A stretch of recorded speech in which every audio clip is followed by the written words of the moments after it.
First of all, I'd like to apologize for not speaking Dutch. Actually, my mother tongue is a funny dialect of the Dutch language. We call it Deutsch in our dialect, but I never was trained in the proper Dutch language, so I have to make way with my broken English. Sorry for that. I was born in 1968 in Berlin, and I came into contact with the practice of Zen, which I want to talk about tonight at the age of 16. So first I want to talk about that encounter and then later move on to the so-called 10 ox-herding pictures. I could imagine that some of you know the 10 ox-herding pictures, while maybe some have no idea what pictures that could be. Who has no idea what 10 ox-herding pictures are? So that's quite a number of people.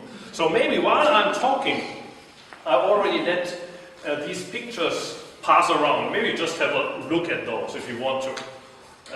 It's 10 pictures. These are the big versions.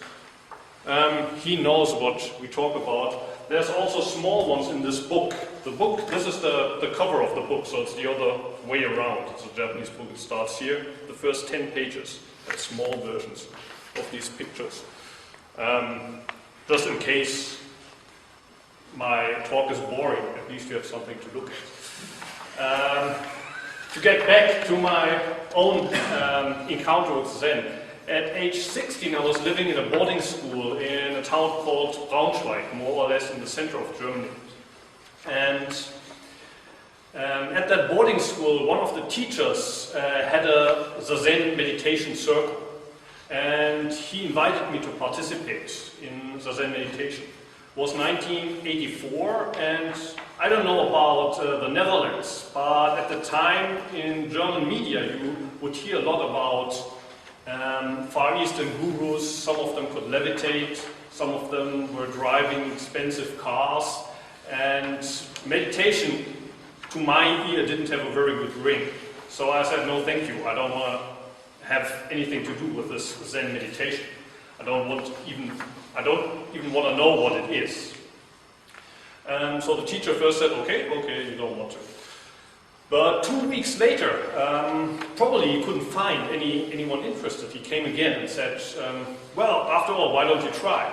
And I said, no thank you, I'm not interested in this. And he asked, well, have you tried at least once already in the past? And I said, no, of course not.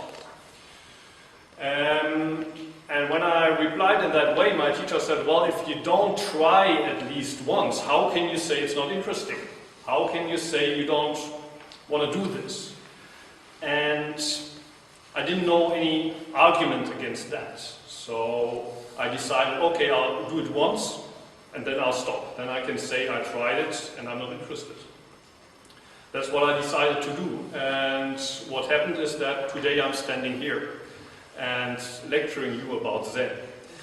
How did that happen? The first thing that I learned is the posture. That's what you start with, and that's kind of the basics.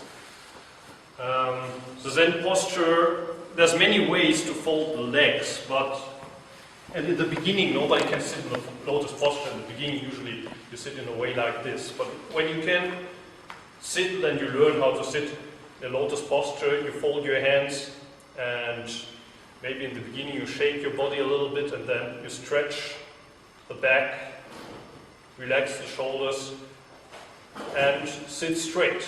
And basically what you do now is you just breathe out, breathe in, let the breath come in, come out. That's all you do.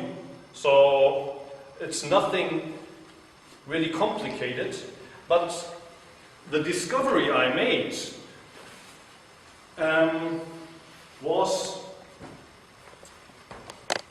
there's this body. I have a body. Not only do I have a body, maybe I am that body. And that's a realization that I never had before. Before I thought, well, this body is a tool that is necessary to keep my brain alive. I am this brain, or maybe I'm something connected to the brain. But the thought that I could be this body, that this heart beating could be me, that the lungs breathing could be me, had never occurred to me. And at home or in school, when I was sitting in a class, I was usually sitting there like this, or like that, and I was listening to the teacher, so I could usually reproduce what the teacher said, and therefore I wasn't impressed when the teacher, for example, would tell me, well, boy, you have a bad posture, you should work on your posture. Or if my father told me, boy, stretch your back, it wouldn't impress me. I would say, well, so what? I have a bad posture, so what? What is important is what is in my brain. And sitting in Zazen for the first time at the age 16, I realized it's not the same. If I sit for 1 hour straight, or if I sit like that, it's not the same. I'm not the same, and the world is not the same. What I see, what I hear is different. My physical sensation, of course, is different. Before I sat in Zazen, I never felt. I realized that the heart is beating, that you can actually feel how the blood is circulating. I, of course, knew that I'm breathing, but I never realized how I'm breathing. I never noticed how the air is streaming out and then back in again. So that, for me, was a big discovery. And although I thought I'll stop, I'll never come again after the first time, I went a second time, a third time, I kept going every time for about a year. And after a year, the teacher left the boarding school and said, well, you should continue with this. And you should take responsibility for the group and organize the room and stop the time and stuff like that. At first I was very surprised because the teacher used to ask everybody after the meditation, how was it for you? How was it for you? Please tell me something, what you experienced. And everybody had something to tell, a story to tell. Some people, they saw a golden pendulum swinging in their inner somewhere. Other people saw themselves how they walked across a beautiful field with flowers and stuff like that. And I was the only one who always had to say sorry, but actually I didn't experience anything special. I was just sitting there. It was nice. It was nice, but sorry, maybe next time. This time I have nothing to tell. So I thought, well, maybe I'm a failure. Maybe my Zazen is no good. But after a year, he chose me as the guy to take responsibility for the group. And I was still 17 and I didn't know anything about Buddhism or the theory of Zen. So I got a little bit worried and thought, well, I should know something from books. And I went to the library and read books by people like D.T. Suzuki, or in Germany we had Pater Lessal, Graf Durkheim, names like that. Herrigel, The Art of Archery, Zen in the Art of Archery, stuff like that. And then I discovered that questions which I had already had at a very young age were not only my own questions, but that there was a long tradition of asking these questions. And that has to do with the fact that my mother died when I was 7 years old. My mother at that time was still 37. She died of cancer. And so at that very young age, I spent a long time alone in my room, thinking about this, thinking about that, and eventually thinking, if we all have to die, why do we live in the first place? Why go to school? Why get a job? Why start a family? Why try to live until the age of 80 or 90 or 100 if we have to die anyway? Isn't that a long, boring stretch of time? What's the meaning of that? And I thought, well, Daddy knows all the answers to the questions. So I asked my father, and my father made a strange face and said, son, why don't you ask the teachers at school? They know everything. But it was grade school, teachers at grade school. They were amused and said, well, you're a little philosopher. Wait until you get to high school. At high school we study things like that. But I thought, well, they are just fooling me. They don't know themselves either. They have no idea. But I didn't know either. So at age 16, I'd almost forgotten these thoughts. I'd almost forgotten that I asked myself all these questions. That eventually I asked myself, where do these thoughts come from? Who's thinking there? I'm thinking, okay, but what is this I that thinks it is thinking? Where is it? Where's the thinker? I couldn't grasp that one.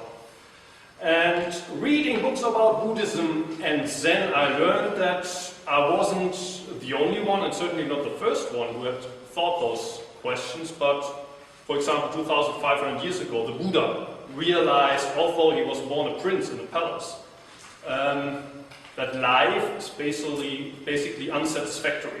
For him, it wasn't that he was suffering all the time. As a prince, there was no reason that he should have been suffering, but he felt there's no satisfaction in life. And that caused him to leave home and look for liberation.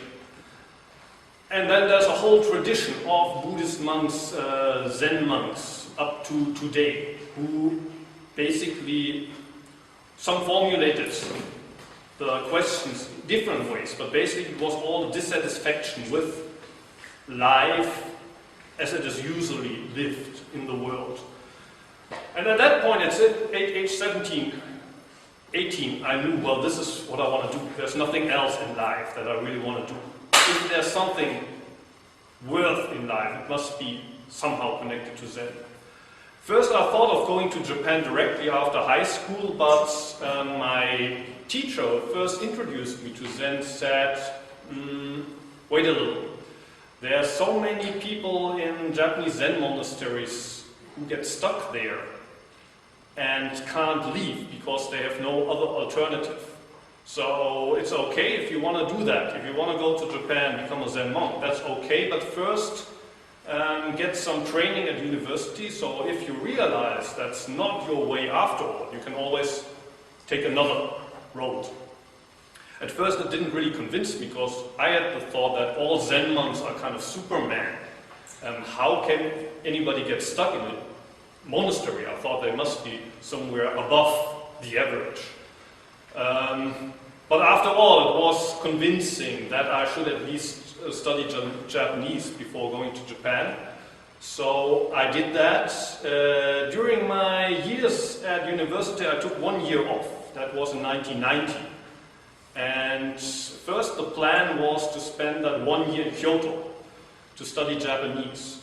But at the same time, as my goal, the end of my studying Japanese was to train in Zen, I also looked for Zen temple where I could practice Zen for intensive periods of time. And in the city of Kyoto, I didn't find any temple that would let me in. But in a small town called Sonobe, which is about 1 hour away from Kyoto, there was a small temple where they practiced Zazen 5 days each month. They call it Seshi, where they do Zazen from 4 in the morning until 9 at night, only with small breaks for meals. Apart from that, for 5 days, you just practice the sitting meditation and then eventually walking meditation. Kinhin it is called, where with each breath you take 1 step. So you don't sit for 15 hours without moving. You sit usually for 15 minutes and then for 10 minutes we were walking. And I participated in a number of these sessions, and then I realized, well, if I can do this, why study Japanese in Kyoto? Why not do this more intensively? And I asked the priest, well, is there any temple or monastery that would accept me for 6 months for the rest of my stay in Japan, and I can do the same training as a Zen monk does? And the Zen priest says, yes, there's a place called Antai-ji, which is on the northern coast, and that's where I trained when I was young. And he introduced me there. That's how I came first to Antaiji, the place where I'm now the abbot of, was in the autumn of 1990. At first I stayed there for 6 months, then I went back to Germany to graduate from university, and then I became a proper monk, ordained as a Buddhist monk, and lived there at first for 8 years, with some interruptions in other temples. What I learned from my teacher, the abbot at the time, the first thing that I learned was I had just arrived. I was still a student, and I knew I would stay only for 6 months, and my teacher knew I would stay only for 6 months still. He would ask me, "Why have you come here? What do you want here?" And I said, "Well, I want to learn something about Buddhism. I want you to teach me about Zen." And he said, "This is not a school. You create Antaiji. You create Antaiji." That impressed me quite a lot, because I thought Antaiji is already there, and I learn here. I'm here for 6 months, and people will teach me this and teach me that. The point that he was making was, you can stay here for 10 years if you want. If you don't have the right attitude, you will learn nothing. If you don't open your eyes, if you don't open your ears, and if you don't use your body and mind, 10 years, 20 years, 30 years will be nothing. Depends on you what you can learn here. It's all up to you. If you learn anything or if you learn nothing, all depends on you. That impressed me quite a lot, this first teaching of my master. And then later, after I had become a monk, that was the first time I got this teaching was in summer. We had a lot of guests from outside, but there were few resident monks. And it was hard to organize all the work. Antai-ji is self-sufficient in foodstuffs, so there's a lot of work to do in the vegetable garden, in the rice fields. Trees have to be cut in the mountains, have to be chopped so they can be used as firewood in the kitchen. There's a lot of work to do, but it's hard to organize if you have many short-term visitors. So one day the abbot said, well, why don't you take a day off today and take everybody to the hot springs? But still, it's about 20 kilometers away, so it's hard to transport the people there. We only had a 2-ton truck at the time, and you can't put 20 people in the back of a 2-ton truck. Some people have to use a bicycle, some people have to hitchhike. Everything quite hard to organize, and the head monk was under a lot of stress trying to think of how everybody can get to the hot springs. And then some of the visitors said, well, we haven't come here to go to the hot springs, we have come here to practice Zen, we want to do the Zen. We stay here and practice the Zen. And the head monk was even more stressed. Now, some people say they don't want to go to the hot springs. And he's consulting the abbot and saying, well, there's these guys, they say they don't want to go to the hot springs, what should I do with them? And the abbot says, well, if they don't want to go to the hot springs, let them stay here and let them do the Zen. And hearing that, the head monk says, well, actually, I don't want to go to the hot springs either. I don't feel like hot springs either. And then the abbot got really angry and said, you don't count at all. You don't count at all. And I was standing next by and was kind of surprised that the abbot was so strict with the head monk. If he had just said, well, if people want to stay behind, they can stay behind. Why is he so strict with the head monk? But it was only a couple of weeks or months, and I also was told the same thing quite a number of times by my abbot. Whenever I voiced some preferences, or I said, well, I would rather do it like this or that, I'd rather have my own way, was always the same teaching. You don't count at all. And that for me was quite hard to accept, or rather I saw a contradiction there. At first he's telling me, you create Antaiji. If I create Antaiji, how can it be that I don't count? I must count a lot, because I'm creating Antaiji. It took me quite a while to realize that both goes together, or both, it's like two sides of one coin. If there's 10 people at Antaiji in the monastery, and each of these want to create their own personal monastery, their own personal Antaiji, it can't work out. There would be 10 separate Antaijis. It will only work out if all of these 10 people completely forget themselves, let go of their own ideas, and only then is it possible to create Antaiji. And probably the same can be said about our life or about the world in general. I create my life, but if each of us holds to that idea, it's my life, I create my life, I don't want to have to do with other people's lives, then it won't work out. Or if I say I create the world, I'm responsible for the world, but we don't allow other people to also take responsibility, we don't let at the same time go of this idea, my preferences, it won't work out. So these are probably the two most important and most basic teachings I got from my master. You create Antaiji, but you don't count it all. Still, after 2 years in my practice, I got kind of stuck at Antaiji. Lots of things had to do with it. One thing is the very strong and strict vertical structure of life in Japan, and especially in the monastery.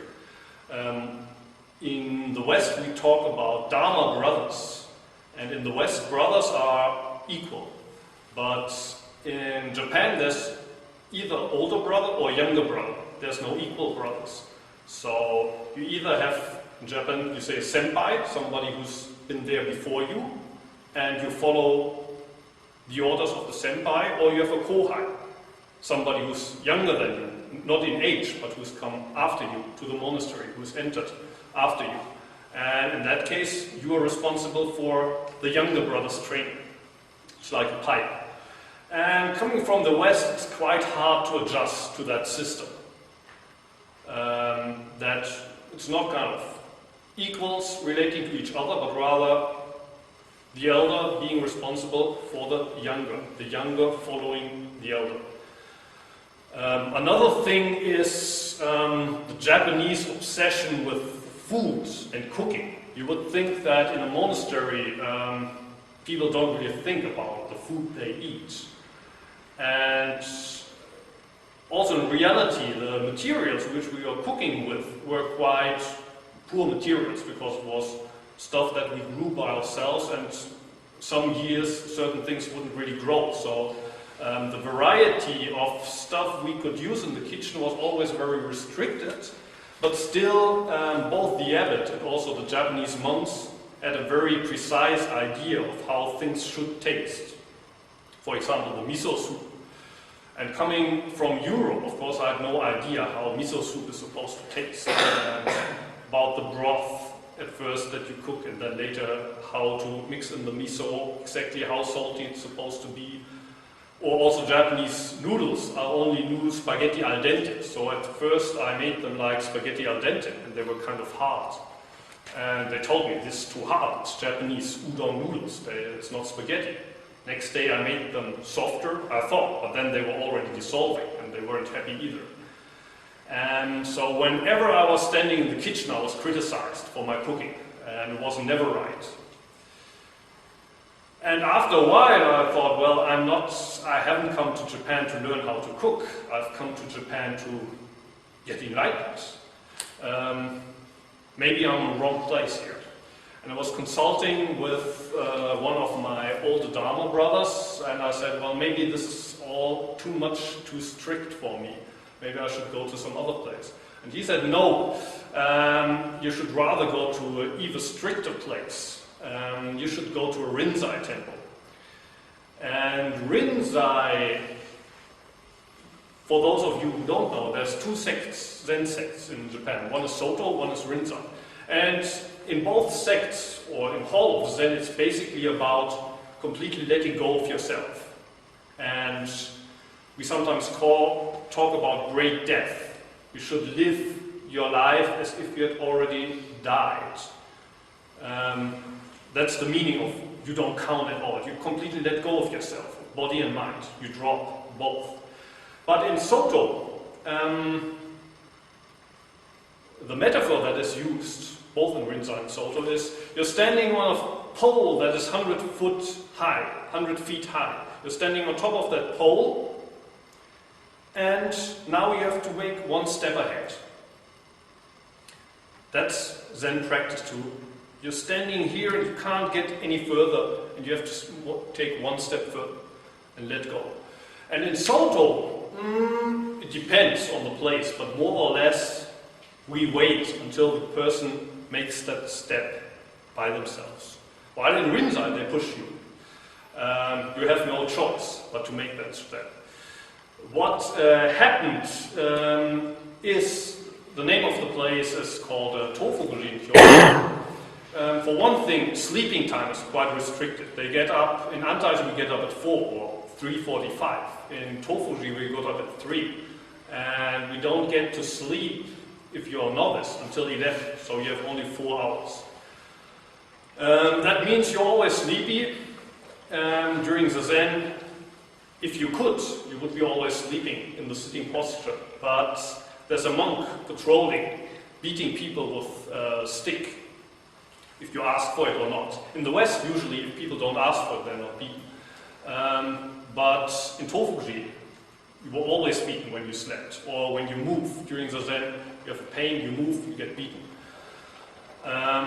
In the beginning, the first weeks, I still had energy left over, so I was neither sleeping nor moving. Still, they would beat me. And I was asking my neighbor, how come they are beating me? I'm not sleeping. I'm not moving. He said, you've got the wrong face. It's your face that's wrong. That's the kind of place it is. Or food again. Normally, people have the idea that food is very scarce and you have hardly something to eat. Actually, it's the other way around. I don't know the exact reason. One reason people told me is once you become a priest and you are living in the temple and you have a parish and people invite you to a meal, then you can't say no. You always have to eat everything. So in the training monastery, you have to train for that, you have to prepare for that, so you have to eat lots. That's one explanation I heard. Another point I think is that the top monks and maybe the abbot of the temple, they check how much rice is eaten. And if people don't eat so much, they have the idea, well, how come the young monks train so hard and they don't eat? Something must be wrong here. They must be hungry. If they sit from 3 in the morning until 11 at night, they do hard training, they should be hungry. So the abbot is happy when he sees that people are eating a lot.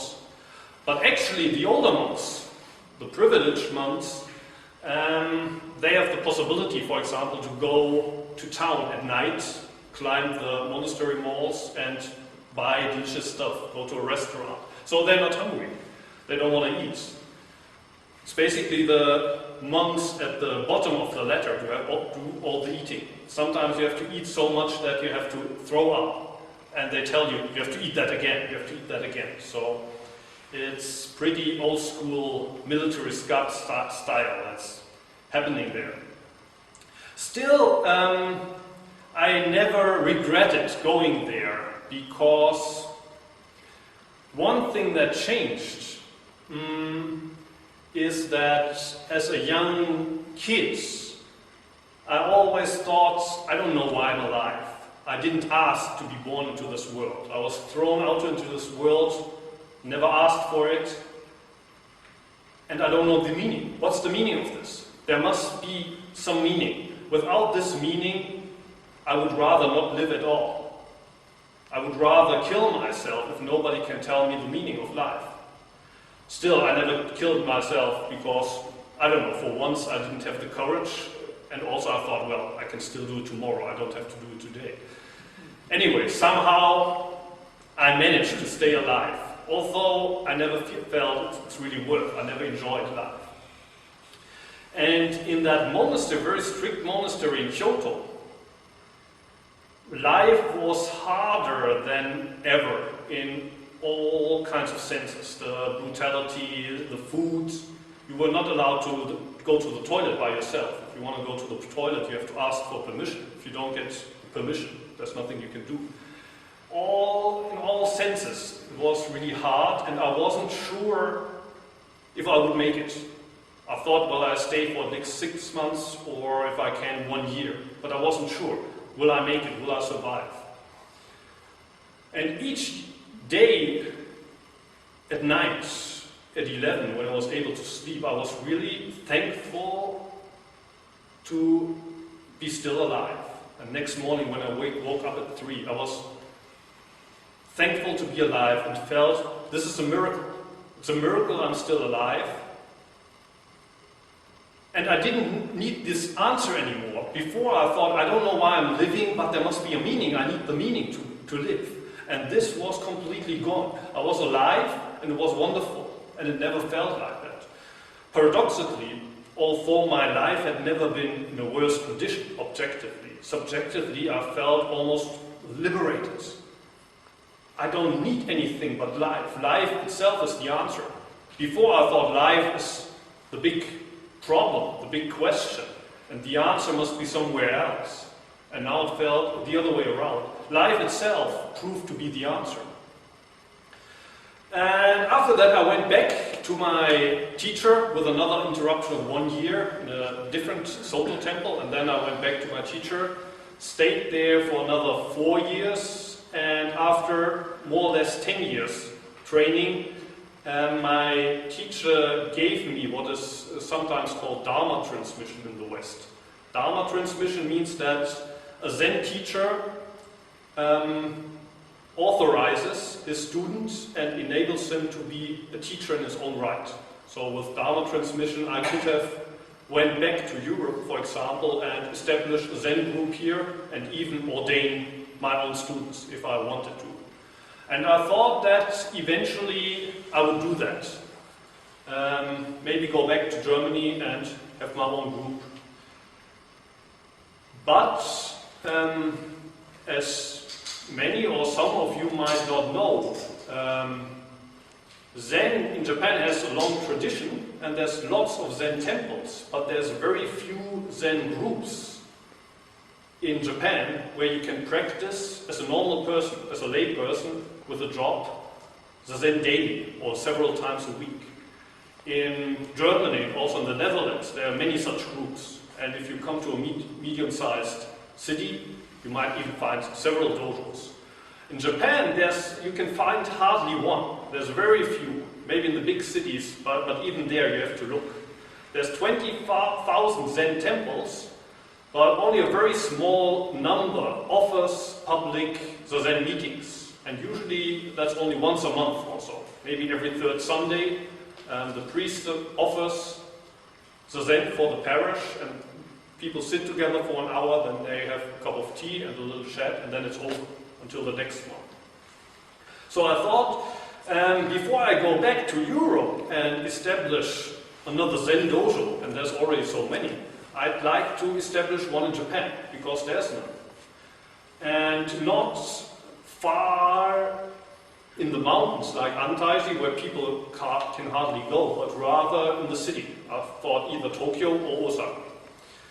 And so after I left Antaiji, I took a walk in a park in Osaka. And my problem was, rents are very expensive in Japan, especially in the city. And if you're begging monk, you can't pay the rent if you don't have money. So what should I do? And at the time, in the parks in Osaka, also in Tokyo, many homeless people were living in tents. And I saw these people living there, and I realized, well, isn't that exactly what Shakyamuni did 2,500 years ago, the Buddha? He left his palace and he was living under trees. And I hear that many of the old Zen monks chose that way of life, to live under bridges. If that's the case, why shouldn't I do the same? And there was a vacant spot between the trees, and I asked homeless people left and right, is it okay if I live here? And they said, please go ahead if you want to. And that's what I did. 2001, September, I set up a tent there and I started to do Zen meditation every morning from 6 to 8 for 2 hours. At first I was sitting there alone, and then I went to an internet cafe and I started my own homepage and invited people to participate. And after a while, sometimes I was still sitting alone, sometimes there were 2 or 3 people. I think one time we were 5 or 6, but that was the maximum. It was not a big group, but it started to grow, little by little. And I thought,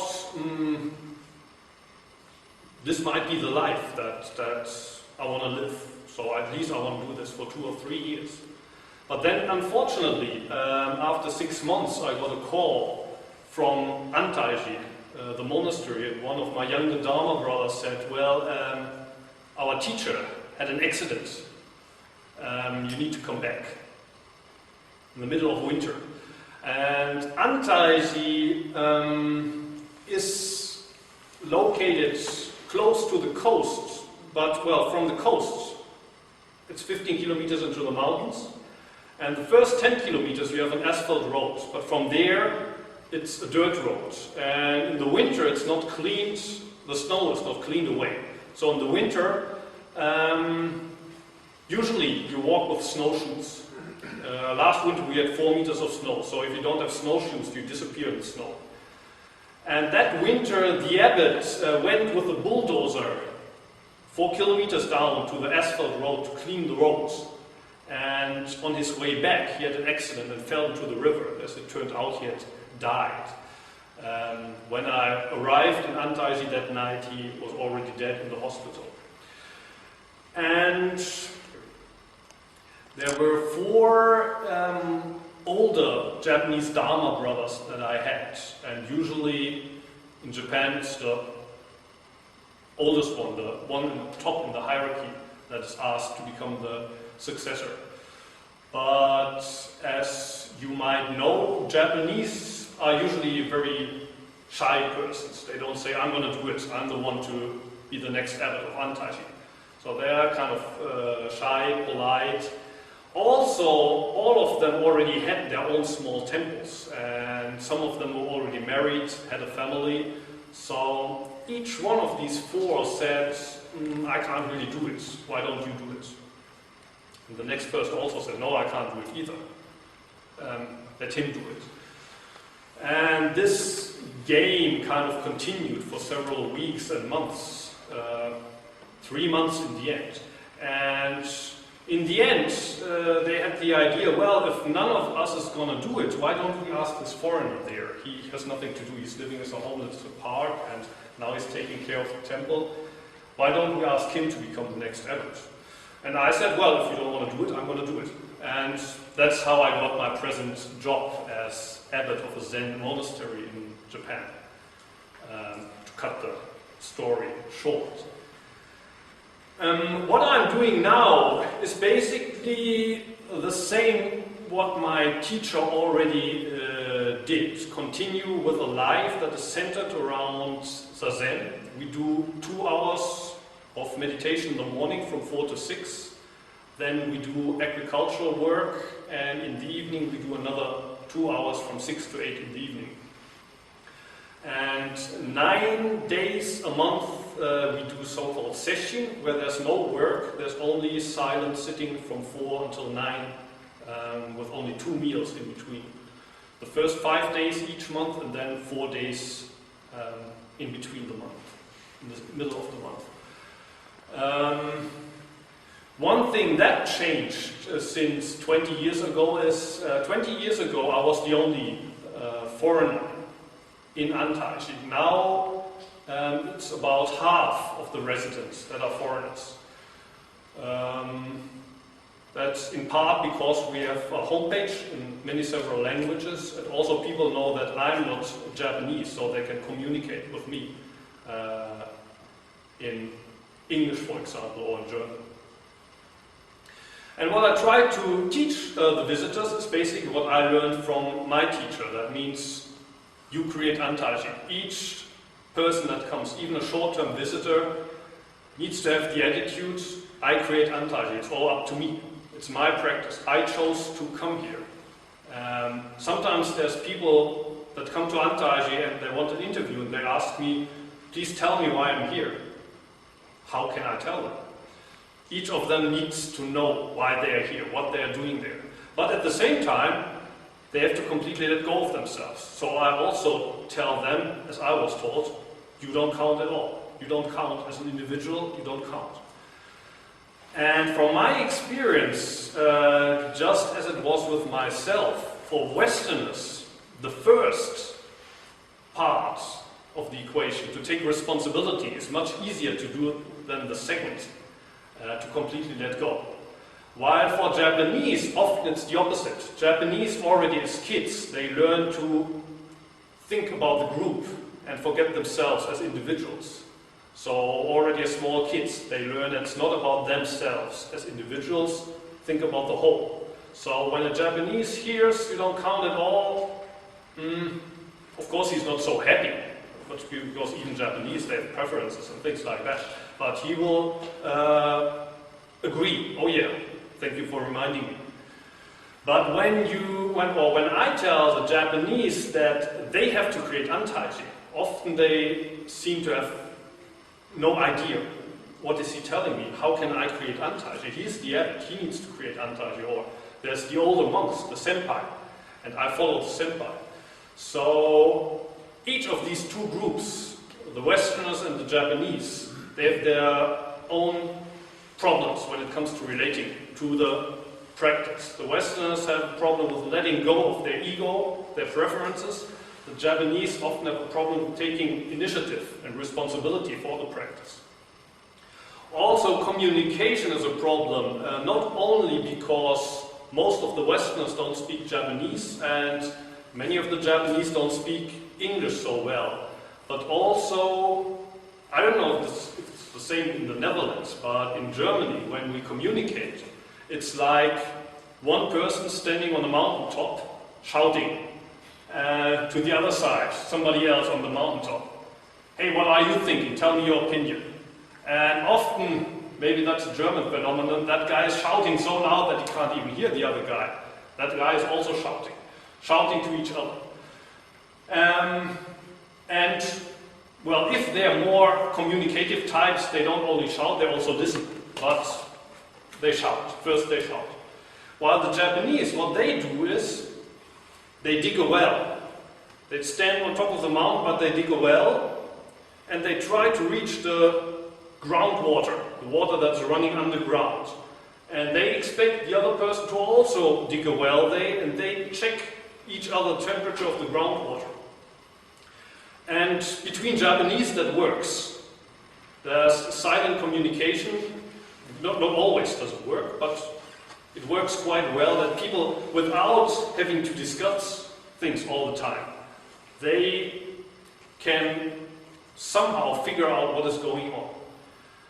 While the European way of communicating also works as long as both parties not only shout but also listen. But when it is a Japanese who is digging a well and a European who is shouting, it never works. Because the European is shouting, is wondering why does the Japanese never shout back? I shout my lungs out and still he's not answering. And the Japanese is wondering, I'm digging this well and I'm checking the temperature, why is he never starting to dig the well? So, there's lots of basic differences there, and practice in Antai-ji now is not only a kind of spiritual path which has only to do with yourself, but also kind of social, cultural study between two different cultures. And I have the feeling that both members of both cultural groups have a lot to learn from each other, trying to both create Antaiji, but also completely forget themselves. And this brings me now to the 10 ox herding pictures. What time do we have? 8:30. Camera still okay? Okay, so you give me a sign. 10 ox herding pictures. You had a look at them. If they're still sitting around, maybe the bigger versions, I could have them back.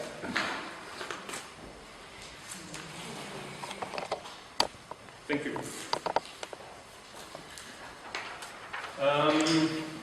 These 10 ox herding pictures, some of you said you never heard about them, you saw them for the first time. I was surprised when I first came to Japan that even quite a lot of Japanese monks don't know the ox herding pictures. Because in the Western, if you're part of the Zen scene, almost everyone knows them in the Zen scene. In the West, they were made popular by, for example, D.T. Suzuki, who's an author of lots of Zen books. Also in German, the first translation was published in the 1950s, so almost 60 years ago. But in Japan, they are not so... Some people, of course, know them, but not everyone knows them. Even Zen monks sometimes don't know them, because they're from a kind of split Zen school, the so-called Northern Zen school. The Northern school and the Southern Zen school split around 1,500 years ago in China, before Zen was transmitted to Japan. They split, and the school that remained was the Southern school. And these pictures come from the Northern school. So we have the pictures, but the school itself is not transmitted. And that's why they actually, it seems, more popular in the Western Zen scene than the Japanese Zen scene. Another reason why I think they are popular in the West is it's 10 stages. So the stage model is something that isn't used in Japan so much. For example, in Soto we say practice just sitting, you just sit. And also in Rinzai, sometimes it's emphasized that you need to get enlightened.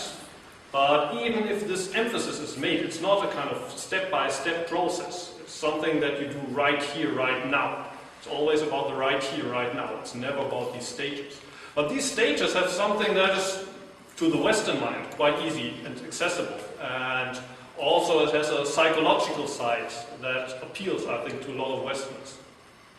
Let me start with the first picture. You saw this picture, there's a little boy or young man. That's the herd of the ox. There's a text. I'm reading this from the English translation of a Zen master called Jeff Shore. I didn't ask him for permission. I hope it's okay. It's from a book that's going to be published soon in English called Zen Classics. He's translating the old Chinese poems that accompany the text. For the first picture, it's never gone astray, what need to search? Turning away, the split occurs.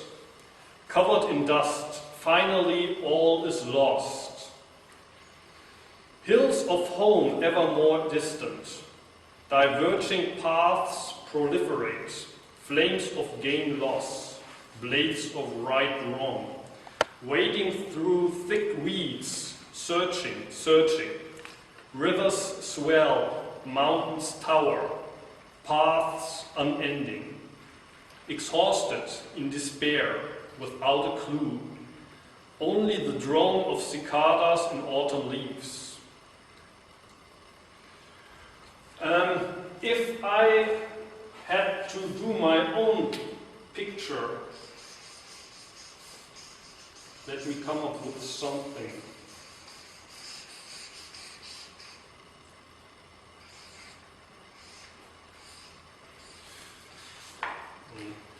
I don't know if that is intelligible, but here there's a person surrounded by something, surrounded or imprisoned in his own prison. Never gone astray, what need to search is the beginning of the poem.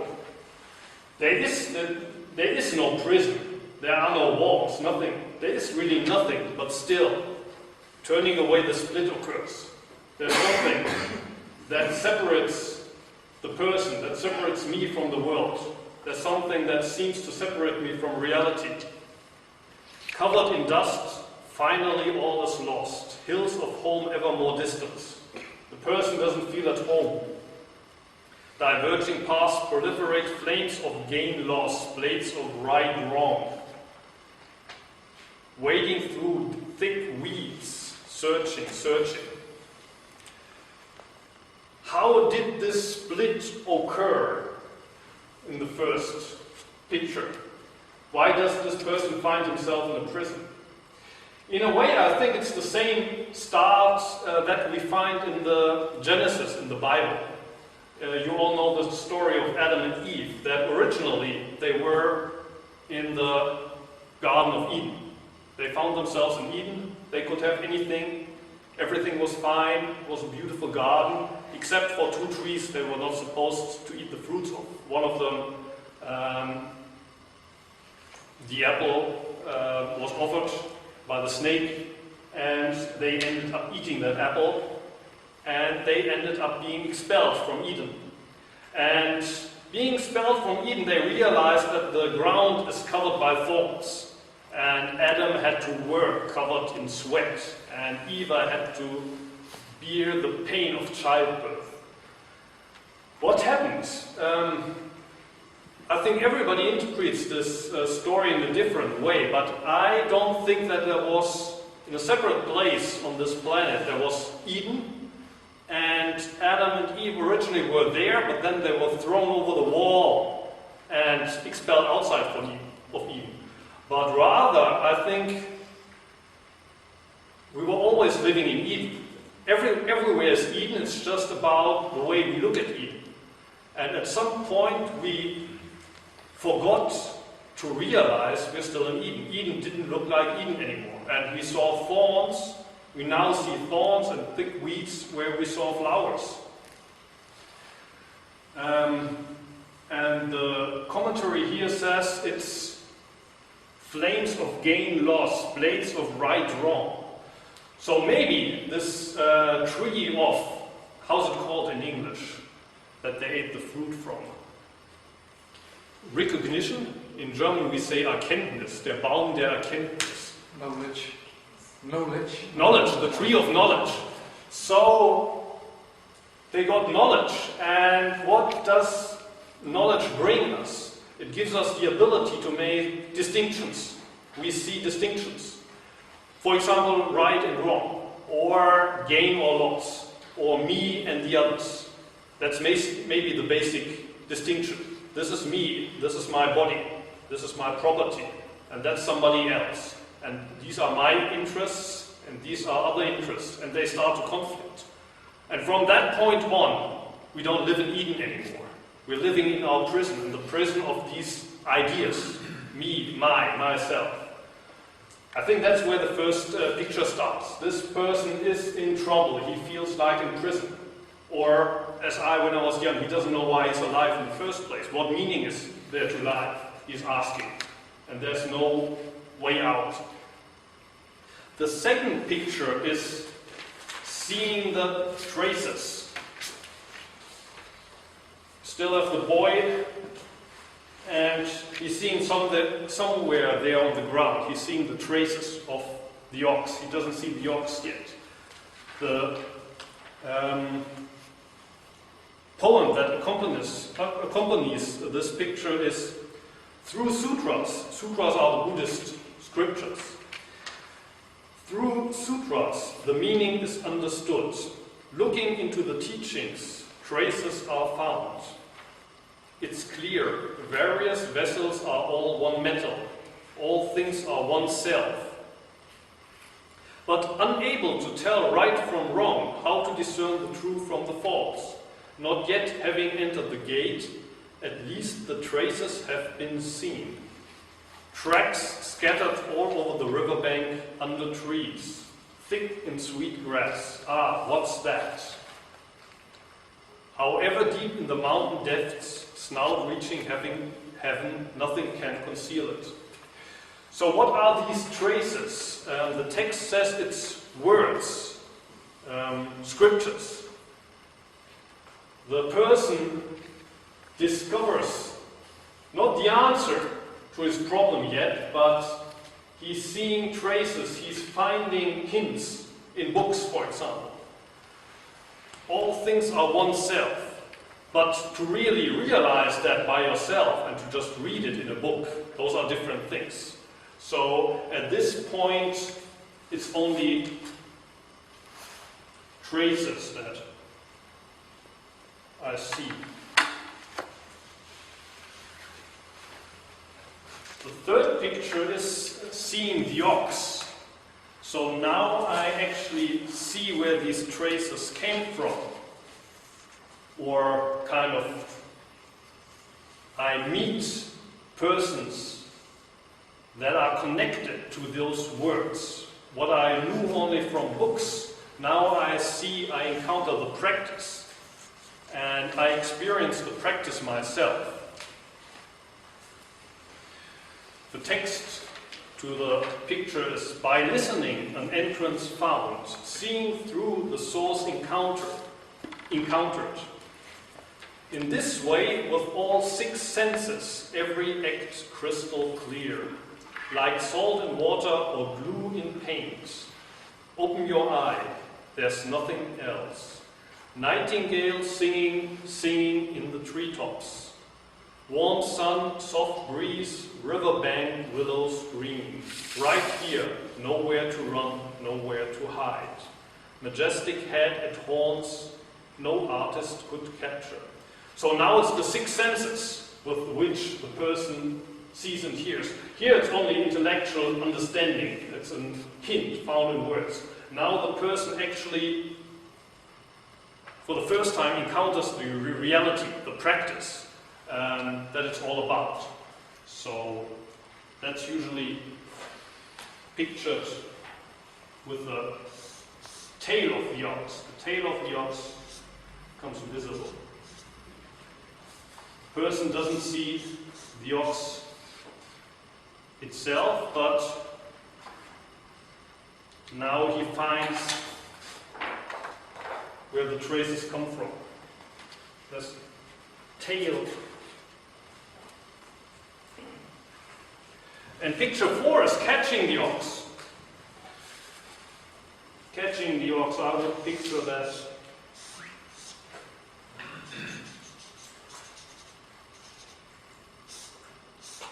maybe like this. Now it's a snake, not a person anymore, in my picture.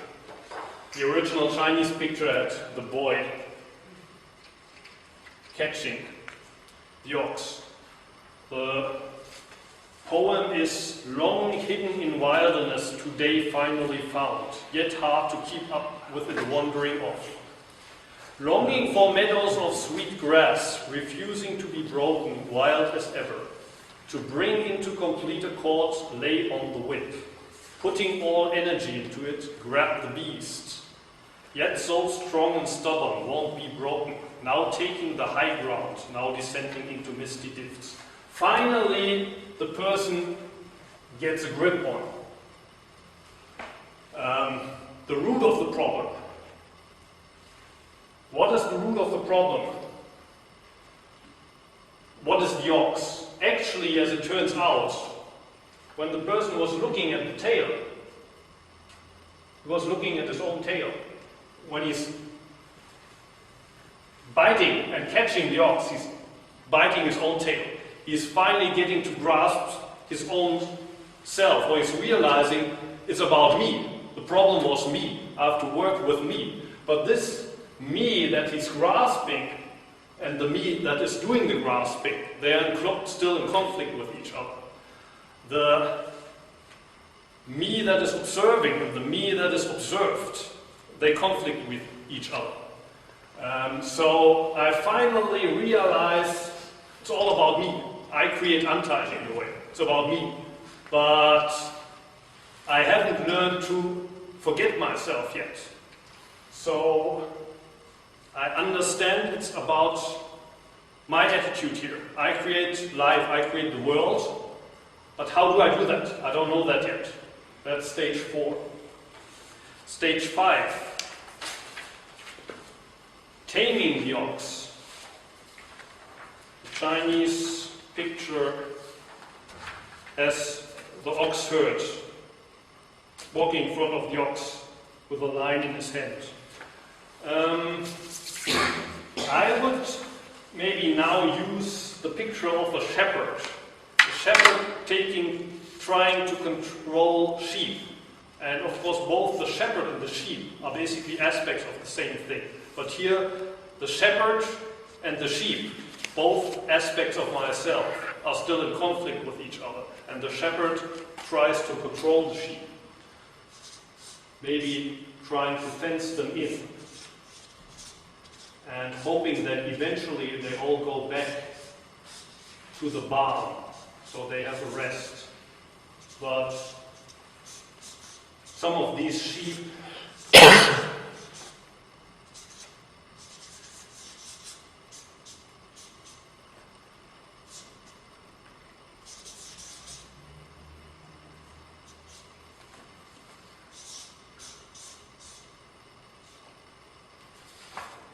sorry for that picture, that's sheep and a shepherd. The sheep, they still break out of the fence. They don't want to be controlled by the shepherd. The shepherd has a hard time here controlling the sheep. Picture 5. I realize that it's all about myself, my attitude, my life, and I have to take control of that, but it's easier said than done, because I don't want to be the way I would like myself to be. I'm not the same self that I would like to be. Taming the ox, the Chinese poem goes, once a thought arises, another surely follows. That's what maybe you can experience if you have ever done Zazen. If not, that's what you will experience when you do Zazen. We talk a lot about no mind in Zen. In Zen we have no thoughts, no mind, but when you sit, there's lots of thoughts, lots of mind. One thought follows the others, and they are hard to control, just like these sheep. And there's a lot of chaos, and you think about what you had for breakfast, and what happened yesterday, and what happened 10 years ago, 20 years ago, what happened when you were a small kid, or you think about your plans for tomorrow, for next weekend, for what you're going to do in 1 year, 2 years. All of these thoughts come up. That's natural. It's natural. And at this stage, you're very much worried about that, and you try to control it, taming the ox. Once a thought arises, another surely follows. Wake up, and all becomes truth. Abide in ignorance, and all is false. So here we still have ignorance and waking up. We still have the differences here. This is not due to external conditions. It arises from mind. Also, another dichotomy. External conditions here, mind on the other side. And the shepherd tries to take control of the mind. Hold tight the rope, do not waver. Don't let go the whip and tether even a moment. Or, alas, the beast may wander into worldly dust. Properly tend till tame and gentle, without entangling bridle following its own accord. The next one is returning home riding ox. Here on the picture you have the herd sitting on the ox. He doesn't have to control the ox anymore. Using the picture of the sheep and the shepherd.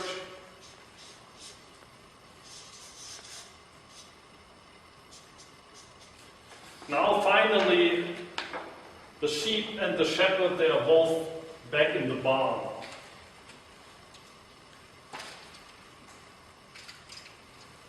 What brought them there?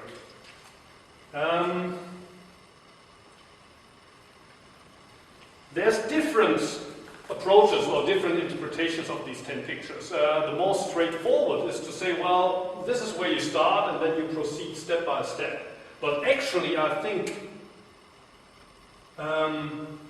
in our daily practice, we have to be able to start at each of the pictures. And often when I introduce people to Zazen for the first time, it's here where I start, at stage 6, telling them that when you do Zazen, and you see there's all kinds of thoughts coming up, and you feel as if you were the shepherd, trying to take control over a flock of sheep, and You're worried about how many sheep do I have there, how many black sheep are there, how many white sheep are there. And how come they don't want to move the way I would like them to move? How come they don't want to go back to the barn? Why do they always break out of the fence, and why do they eat the flowers? Why do they eat the vegetables? What I tell people is, forget about the sheep, and first of all, forget about the shepherd. Give the shepherd a holiday. Send the shepherd away. Forget the shepherd. The basic problem that you have is the shepherd, not the sheep. If you want to identify with something during Zazen, do not identify with the shepherd. Also, do not play around with the sheep, but become the meadow. Become this huge meadow. Or if you prefer to, then become the huge vast sky that spans over the meadow. And just don't control the sheep. Let the sheep be. Send the shepherd away. Give him a holiday. And what happens then, miraculously, both sheep and shepherd return to the barn by themselves. It's only as long as the shepherd is trying to exercise control that the sheep have fun with the shepherd. When the shepherd takes a holiday, the sheep return to the barn by themselves. So that's why, although this is already stage 6, or even beginners at Zazen, I tell, don't play the shepherd. When you're doing Zazen, let the sheep be. Let them just be. The poem for picture 6 is Returning Home Riding Ox. The struggle is over. When is the struggle over? Actually, it's already over now, but that's what's so hard to realize. The struggle is over. Loss, gain, vanished. What we had here. And that was a creation of our own mind. Loss and gain. Right and wrong. Me and the others. Humming rustic tunes. Playing a child's ditty. Astride the ox, gazing at boundless sky. Even if called, won't turn around. Though enticed, will not stop. Astride ox, leisurely wending the way home. The tune dissolves evening glow. Sentiment unbound in each beat and verse. In tune with each other, need it be said. Then comes picture 7. Ox forgotten, man remains. In the Chinese picture you had a man sitting outside his hut, looking at the mountains. This one here. There's no ox anymore. So this split between me and the other self, the observing me and the observed self, the controlling self and the self I would like to control, is not there anymore. I realized finally that when the snake thought it had got the target, it was biting its own tail. When I was looking at the tail and I thought, well, finally I got it, I was looking at myself. The sheep and the shepherd was a false distinction. From beginning on, it was only me. And the only problem was this false prison which I created myself. And now at stage 7, I realized this. And here, during these stages, when you realize I don't count at all, it's only because I think I count and that my opinions, my preferences are very important that I create this difficulty. And that makes it difficult for me to create my life, to create Antai-ji. Once I realize I don't count at all, the false prison disappears. Ox forgotten, man remains. There are not two dharmas. The dharma is teaching, or truth. There's not two truths. And the ox is symbolic. The trap is left when the rabbit is snared. The net abandoned once fish are caught. Like gold from dross or moon emerging from clouds, the single beam shines prior to the world arising. Astride the ox, the hills of home at last. Ox vanished, you're at ease. Sun already high in the sky, yet dream on. Rope and whip idly lie on the thatched roof. And then the easiest of the pictures, at least to make as a picture, is the empty one. Now when you're here and you realize the ox was only a symbol, you also realize this idea of self, even that. It's not only that the second self was an illusion.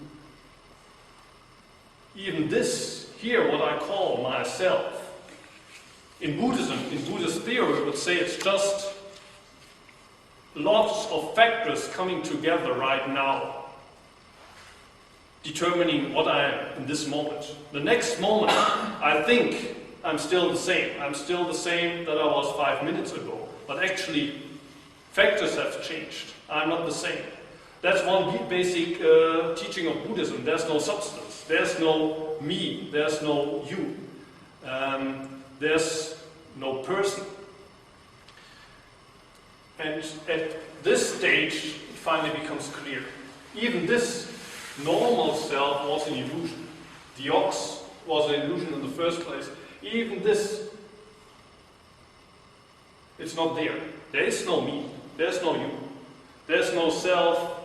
There's no seeker, and there's no self to be found. Man and ox both forgotten. Worldly sentiment shed, empty, even holy intent. Not hanging round where Buddha resides, quickly passing where no Buddha is. Without abiding in either, not even the 1,000 eyes can penetrate here. 100 birds offering flowers, what a shame. Whip and rope, man and ox, all gone. Vast, azure heavens beyond reckoning. Snowflakes can't survive a flaming furnace. Here truly one with the masters of old. Okay, and one might think that the whole story ends here. But here again, something new happens. You might think that Buddhism is all about emptiness and that this is kind of the ultimate truth of Zen. There's nothing left, not even the person itself. Nothing is left. But no, it goes on to picture 9. And picture 9, this was the empty one. In picture 9 you have a branch with spring flowers. Return to origin, back at source. Originally pure and clean, without a speck of dust, seen through the growth and decay of all forms, at ease in the unconditioned, without illusory phantoms. What is there to embellish? Waters blue, mountains green. Sit and see through the change of things. Return to origin, back at source. What wasted effort? Far better just to be blind and deaf. Inside the hut, no sight of things outside. Streams flow their own accord, roses naturally bloom red. Basically, anything can become an object of attachment. The self, ideas of right and wrong, gain and loss, me and them, that's an attachment. This thing we are chasing after, we could call it also, well, the solution to our problems, happiness, enlightenment, whatever, the true self. This was also an illusion. The normal self was an illusion. But then, emptiness can also become an illusion. Emptiness can become an attachment. Or, what I'm also talking a lot about is letting go. We have to let go of ourselves. And Zazen, sitting meditation, means to let go of everything. But even this practice of letting go, the idea I need to let go, can become an object of attachment. If I think I must let go, and then I become so tense that I can't let go anymore.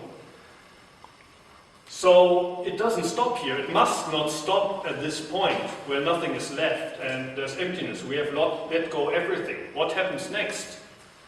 Next, we encounter that everything we encounter is ourselves. By letting go, we become able to encounter everything. There's a famous saying by a Zen master called Dogen, who said, to study the Buddha way to study. It's about yourself. And one could say that this is kind of expressed here. At first you think that Buddhism is something far away from you, some Far Eastern teaching from 2,500 years ago. But then when you go into it, you realize, no, it's not from 2,500 years ago, it's not restricted to the Far East, it's about my way of life. Buddhism, studying Buddhism means to study myself. And then the next sentence goes, to study yourself means to forget yourself. And that's kind of this area. You study yourself, but then you realize there's really no self that could be studied. And even the self that thinks that it is doing the studying, it doesn't exist. There is no self that studies, and there's no self to be studied. The only way to study, to really study Buddhism, is to let go of the self, the idea of the self. So to study the self means to forget the self. Or, as I was taught in Antaiji, if you want to create Antaiji, you have to realize you don't count it all. You have to let go of this idea of what you want to create, and only then you can create. And then the third sentence, and that's where we are now. To forget the self means to discover yourself in all of the 10,000 things. To discover yourself in everything. When you completely let go of yourself, you see that anything you see, anything you hear, any person you meet is you, not separate from you. There is no self. But there's this reality you meet. So I would, for example,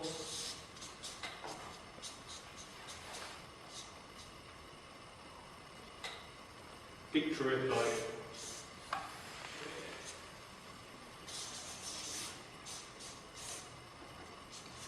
like this. The sun, the moon, the trees, whatever you encounter it as yourself. And then picture 10, the last picture. That's entering the market with open hands. Here you see, in the Chinese picture, you see maybe a homeless person, big fat man with a backpack, returning home from the mountains into the world. What does that mean? In my view, this here, everything you encounter is myself. It's still an inner experience. It's still something that you experience inside yourself, and that's important. But now the last step is to take that outside and communicate it. And transmit that to other people, or as I would kind of formulate it, making a relation to my own life. When I was young, it felt as if life was a puzzle, and it felt as if I have only a certain number of pieces, but they don't fit together. And it seemed that there must be some central piece missing. The central piece is missing, and I was looking everywhere. Below the chair, below the carpet. I was looking everywhere, I couldn't find this piece. I was looking, and the last picture then would be when you realize, oh, these pieces are everywhere. It's not only me who's dealing with his pieces, but it's a wide world, and everywhere there's pieces, and we're all working on this puzzle together. So it's not only the moon and the sun and the tree inside myself, but the moon, the sun, the trees, and lots of people sharing this experience and helping each other to share this experience. What in Buddhism we call bodhisattva practice is something that is kind of mentioned in this last picture. And again, it's my point of view that we don't start here and then eventually end up here, but actually we have to be able to start at every picture. We can't wait with living the social life of Bodhisattva until the end of the way. We also have to be able to start from today, this picture. Bodhisattva, what is that? To make it very short and use a definition of Dogen is, Bodhisattva is somebody who says, if my problems were not solved, be it so. If I'm not saved from suffering, be it so. If I cannot enter nirvana, be it so. I will try to solve at least one person's problems. I will try to save at least one person. I will try to help at least one person to nirvana. And if I should not succeed in saving all other people, then I should not be saved myself. That's Dogen's definition of a bodhisattva. Bodhisattva says, I shall be last. I will save everyone else. And as you can see here, actually, at the point where you've reached this solution, you're already saved. You're already saved, but paradoxically, now you're able to say, well, my salvation isn't really the point. I can wait. And even if I fall to hell, let all others go to nirvana first. This, in a way, comes last, but if it doesn't come first, you will never get there. So, if in the beginning you don't already have this intention of saving the others before you're saved yourself, it will be impossible to, somewhere in between, let go of yourself and realize this. You will never, maybe you won't even be able to see the traces.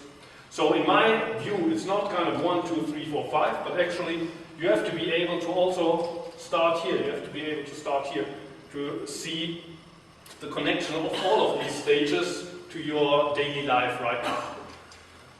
Can I stop for a minute? Yes. Are there any questions or comments? Why did you choose for monastery life and not to stay in the world now? You mean right now? Yes, you can learn a lot in the world. There are even masters who just say that they just renounce the monastery life because you say you live in an artificial surrounding with people who think the same. Yes. So how can you be enlightened? How can you be understandable if you just live with people who say the same things? Mm-hmm.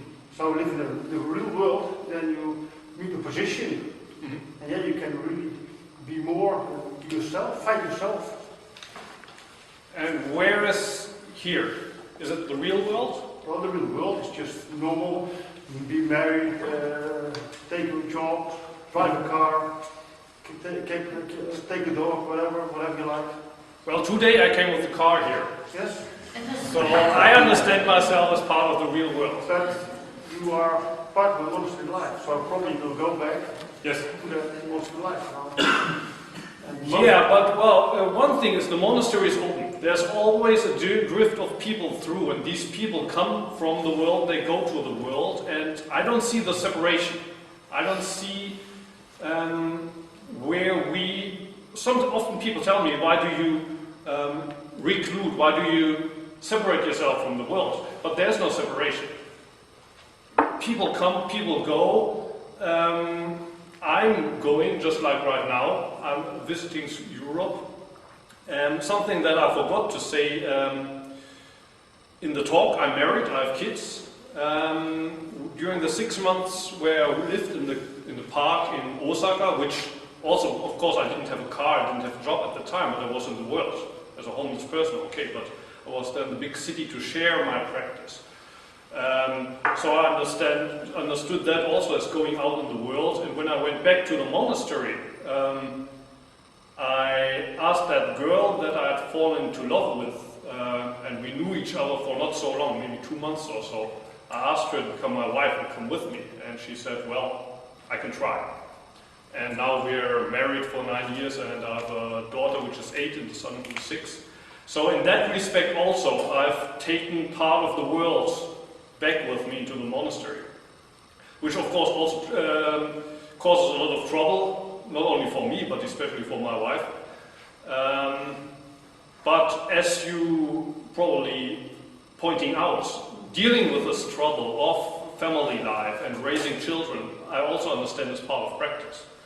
So that's why I have no problems with that, and that's why I understand my life as I'm living it right now, not as a secluded life where I say I don't want to have anything to do with the world. I do have something to do with the world, and although I'm not having a 40-hour job in the world, I have a job and responsibility in the monastery for the people that come there, that seek advice, that want to share our lives. For most of the residents, they are not there long term. I would say that 80% of the people that live in my monastery live there for less than 3 months. So there's always, it's like living by a river, people are always flowing by it. I never have the feeling that I'm kind of living like a hermit on the top of the mountain. So I understand the criticism, but I think that it's not applying to my life. What's the matter criticism, by the way?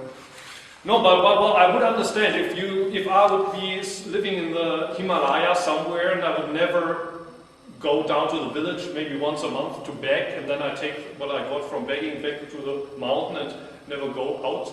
I would understand that you were critical, but or maybe to say a little bit more. Of course, I could then say, okay, if the world is so important, I forget about the monastery.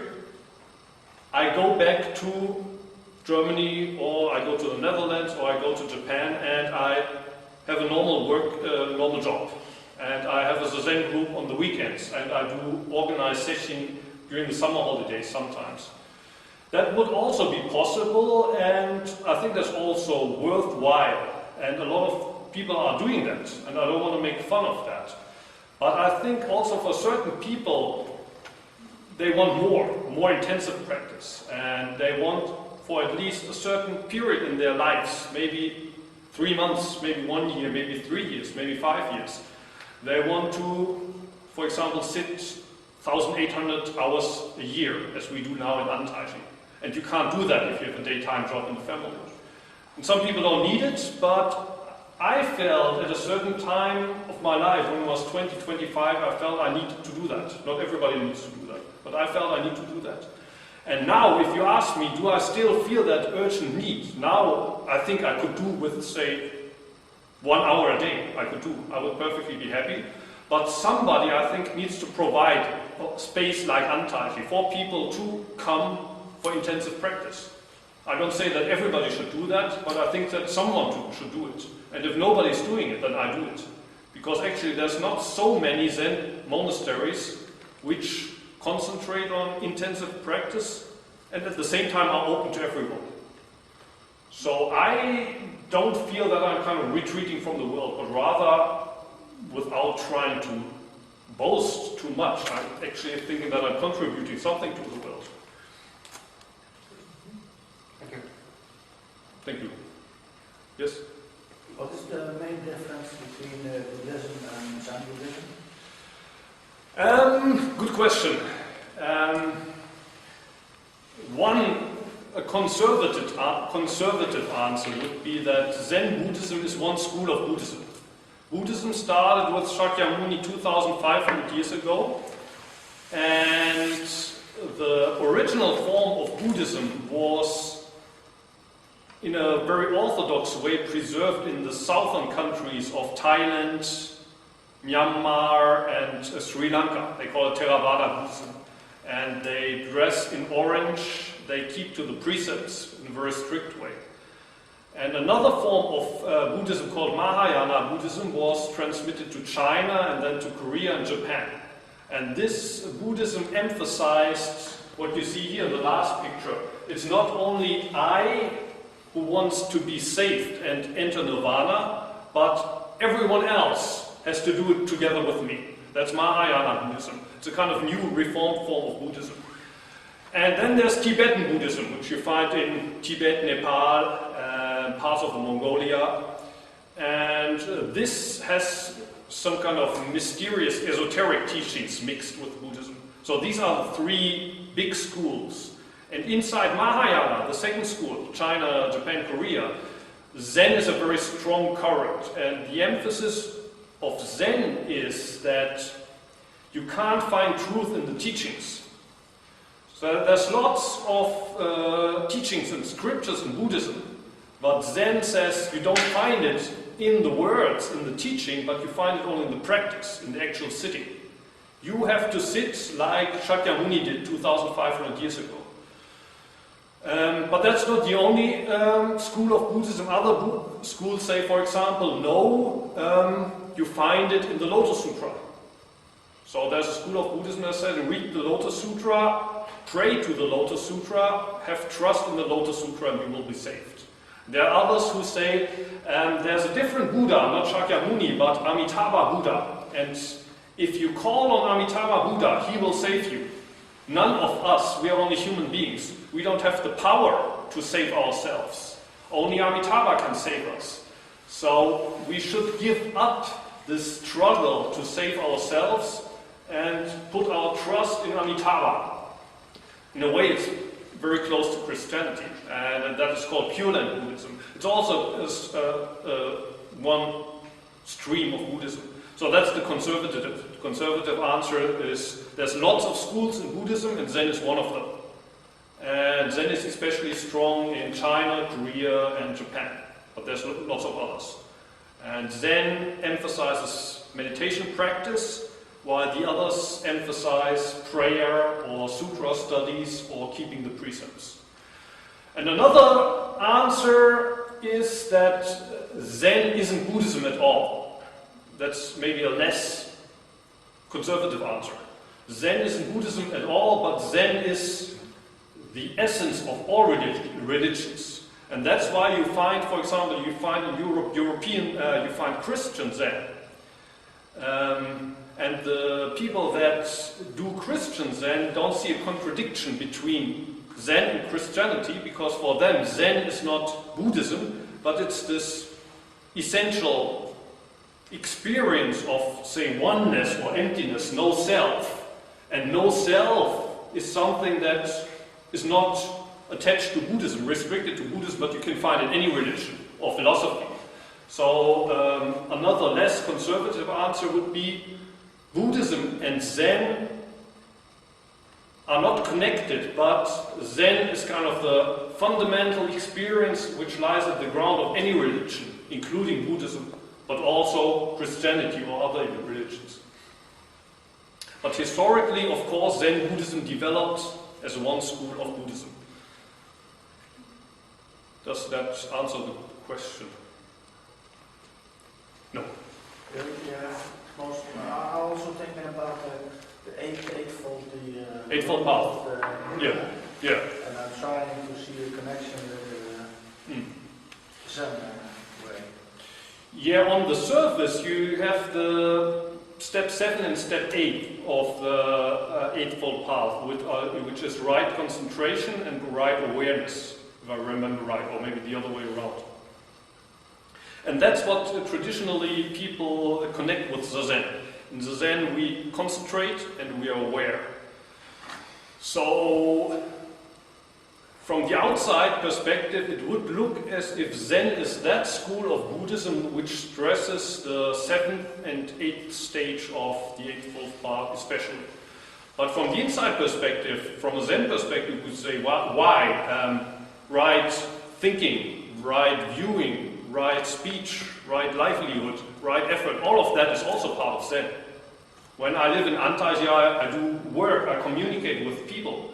And out of this practice, there's a certain understanding. None of the Eightfold Path is excluded. So here again, you could take a more kind of conservative approach and saying, well, Zen is especially emphasizing the last two steps of the Eightfold Path, or you just take the approach which says, well, no, Zen is including everything, all of the Eightfold Path. I personally wouldn't be kind of, how do you say, liked that people put me into that box and say, well, you are only doing the 7th and 8th stage, but you neglect the first 6. In my view, I do all of them. But maybe from a different perspective, it looks different.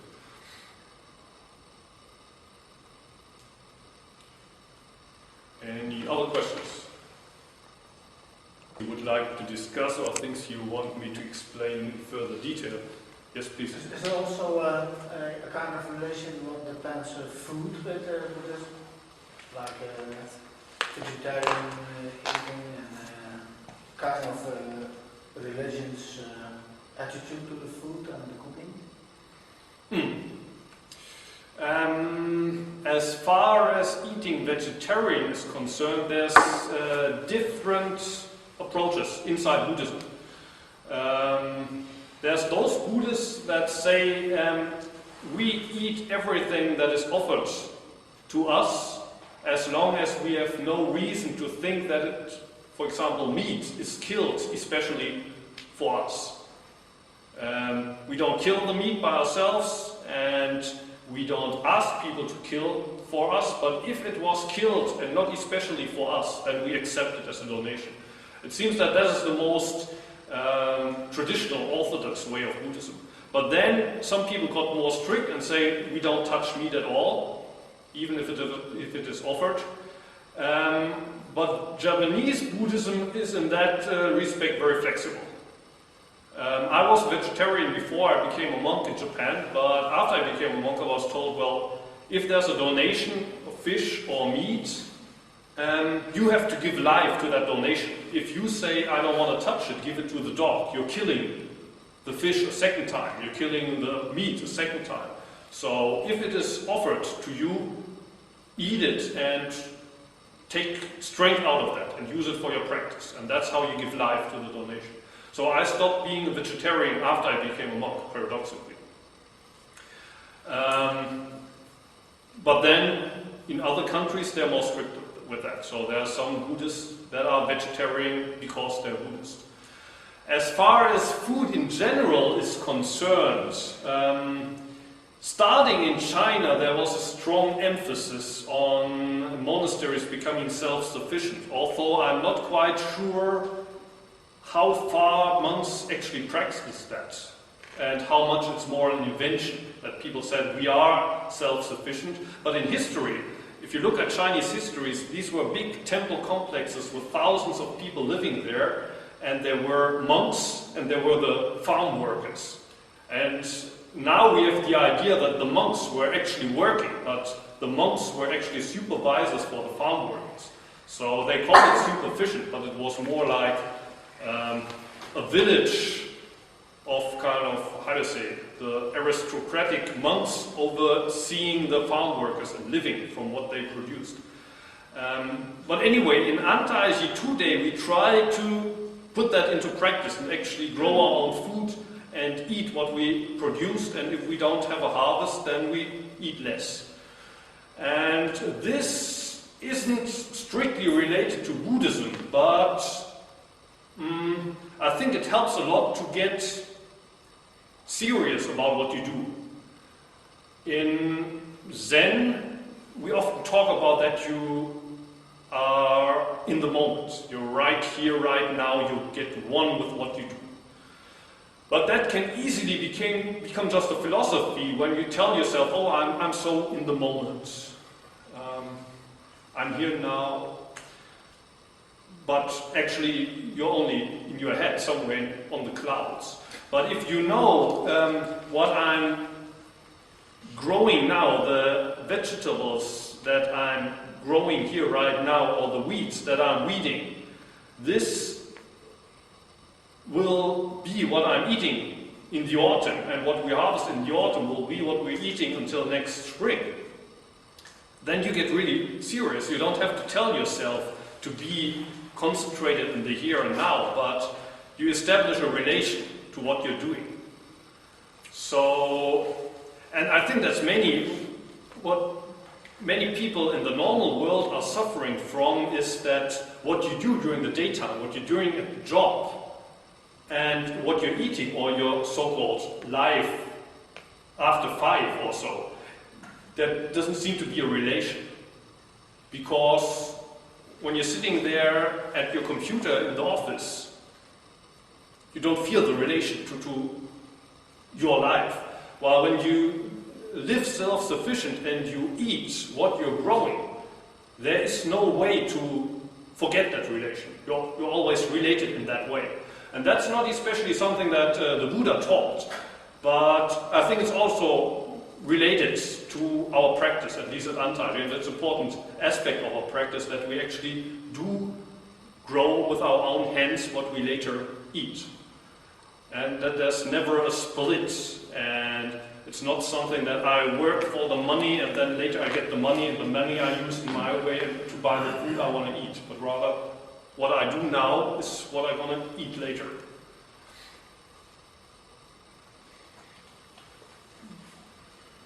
Yes, please. Is that what you do with every aspect of the monastery life? Because yes. I think when you do that, as you mention it, and you give full attention to every second of your life, yes, I think you're enlightened. Is that correct? There's lots of definitions to enlightenment, but that could be one. Yes. Yeah. You're one in each moment of your life. You're one. You're right here. Could call that enlightenment. There's nothing else to chase after. Mm-hmm. Yeah. And the only reason why we're stuck in illusion where we're stuck here is because we think there must be something else. It can't be here. What I'm chasing after, the fulfillment, happiness, there must be something else. But if you let that go and you're really here now and you don't chase after anything else, you might call that enlightenment. But if you're there, you don't even need to call it enlightenment anymore.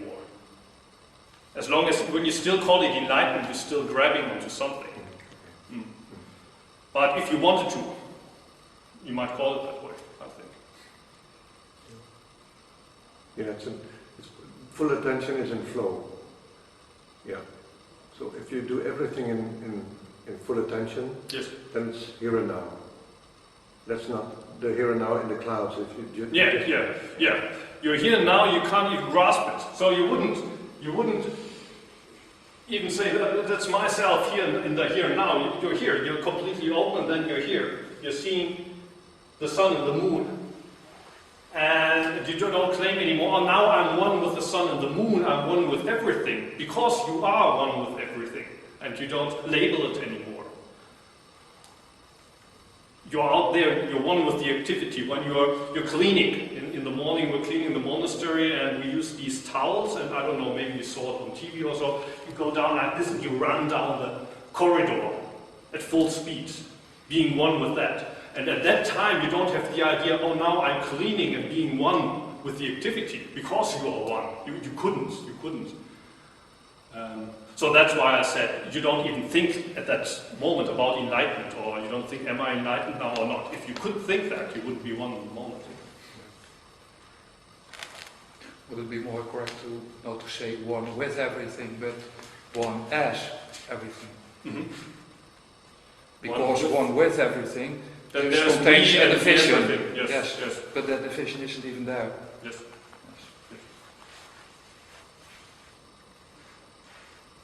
Yes.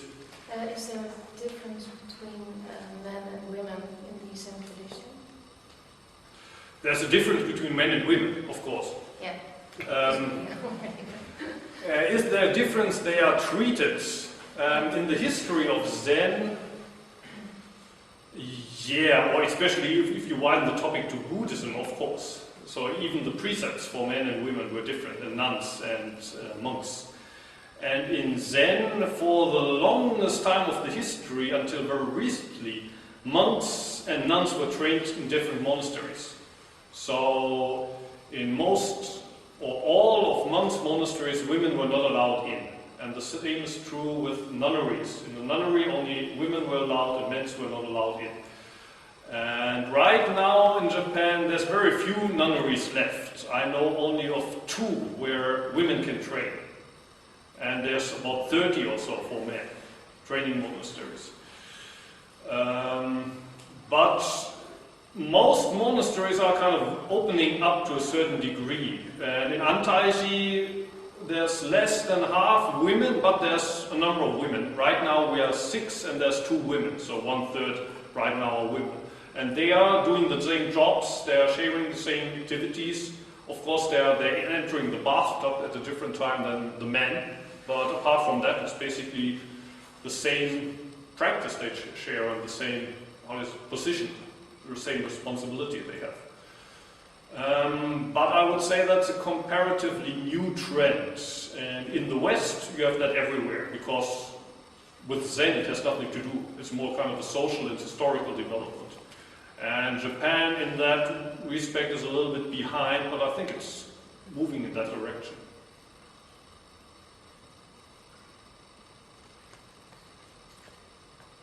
Anything else? Other questions?